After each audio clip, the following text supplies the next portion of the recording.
All right, this is 11.4, day 2 note. Students will be able to find the slope of the tangent line at a point.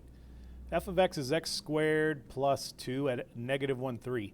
Find the slope of the tangent line to the graph of f at the given point. We have the limit as h approaches 0 of f of negative 1 plus h, which is negative 1 plus h squared, plus 2 minus f of negative 1, which is 3 over h. That's the limit as h approaches 0 of 1 minus 2h plus h squared minus 1. We can go 2 minus 3 there over h. And that's limit as h approaches 0 of, let's go negative 2h plus h squared over h. And we have the limit as h approaches 0. We're going to factor out an h. We get negative 2 plus h over h. Limit as h approaches 0 of negative 2 plus h, because the h's will cancel. When we plug 0 in here, we get negative 2. So the slope of the tangent line is negative 2. Find the slope-intercept equation of the tangent line to the graph of f at the given point.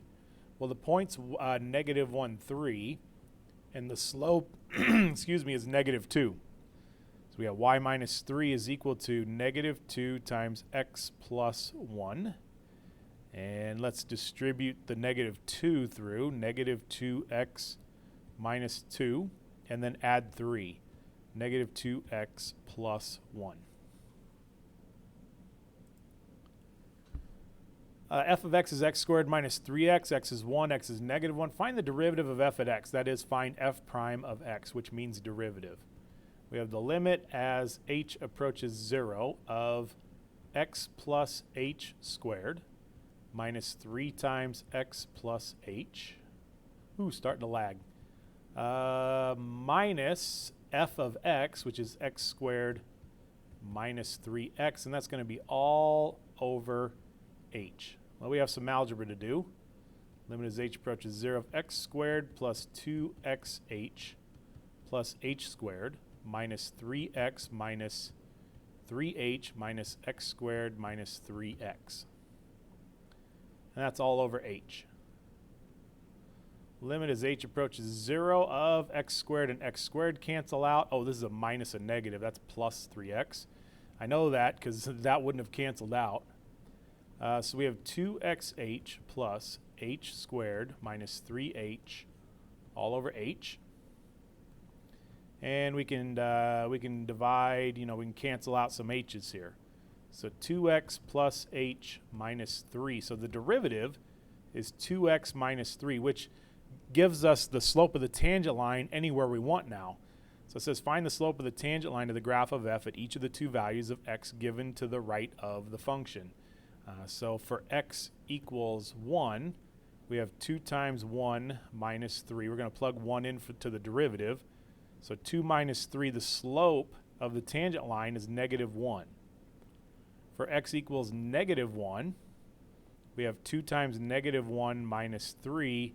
That's negative 5. So the slope of the tangent line at negative 1 is negative 5. The function f of x is x squared describes the area of a square. F of x in square inches, whose sides each measure x inches. If x is changing, find the average rate of change of the area with respect to x as x changes from 6 to 6.1 and 6 to 6.01. So we're getting closer and closer to just getting 6. Well, we need f of 6.1 minus f of 6 over 6.1 minus 6. And that's average rate of change. It's just the slope of the secant line. So let's go 6.1, nope, that's 4. 6.1 squared minus 6 squared is 36. Now we're plugging it into x squared. And we're going to divide by 0.1.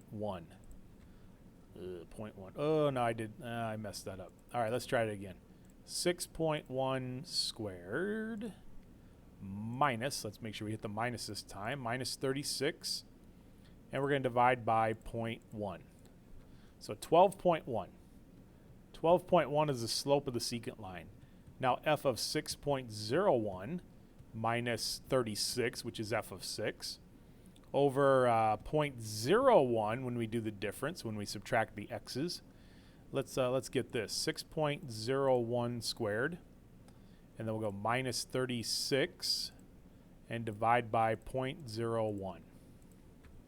It's 12.01, so it seems to be headed to 12. So we have the two secant lines, the two average rate of changes, which is square inches per inch. Square inches per inch. Find the instantaneous rate of change. So we have limit as h approaches 0 of f of 6 plus h minus f of 6 all over h. So that's equal to the limit as h approaches 0 of, let's go with 6 plus h squared minus 36 all over h. So that's limit as h approaches 0 of 36 plus 12h. And I'm really lagging, so give me a second here. Nope, remember these are 12. I kind of want to leave that though. Let's see if we can get past the lag here. Plus h squared minus 36 over h. We have the limit as h approaches 0 of 12h plus h squared over h, and we can factor out an h and cancel with the 1 in the denominator.